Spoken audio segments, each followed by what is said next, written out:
Hey guys, this is Tina and Whisper and Luke from Backcountry Tiny Homes.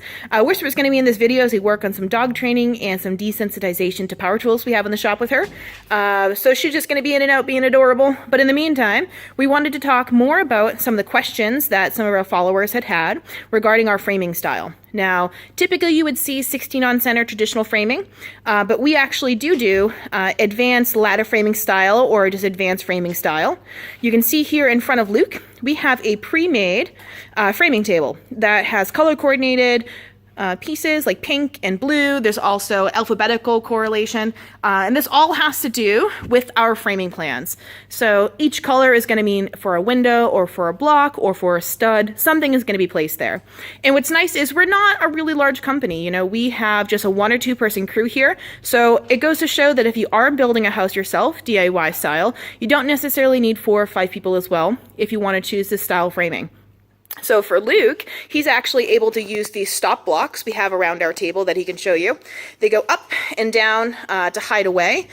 So what they're able to do is you can place a stud, a piece of dimensional lumber on the edge, place it against, and then use it as your stop block. So when you're framing something out on this table, you don't have to have another person holding it for you.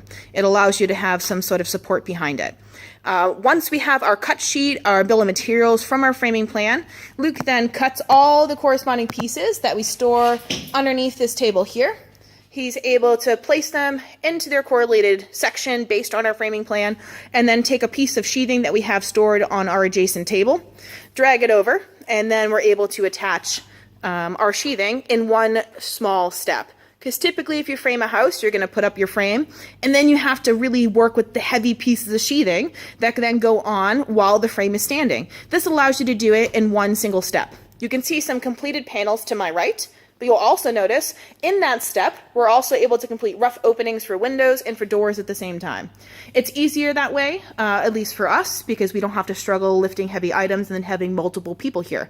We have less overhead, and at the same time, we can take a piece or pile of lumber and pile of sheathing, turn it into a fully built framed out house in about 5 days. So for us, it really works, and I hope that if someone's building their house DIY style, this might also help you. A couple benefits to advanced ladder framing style or advanced framing style. If you're worried about thermal bridging because you do have 16 on center, you'll have less lumber, less weight if you're using your framing style. So you'll have less thermal bridging between the wood and whatever you have for your insulation. Also, you'll have more pockets because there are blocks that go across in a ladder framing style, just like a ladder. So there's more pockets for insulation to actually exist. So if you do want to use fiberglass, there's less likelihood during travel for your tiny home for that insulation to fall. And just in general, it is a lot easier if you do not have other people helping you. You can build an entire house's worth of panels like we have here stored on our dolly. And then wherever you have them being built, you're able to bring them out to your home within a matter of days. So we can give a lot more information about ladder framing, but I think just check it out online. There's a lot of great resources out there. Green Building Advisor is one of them and a couple others, but leave some messages or comments in our section below and we'll answer them as we can.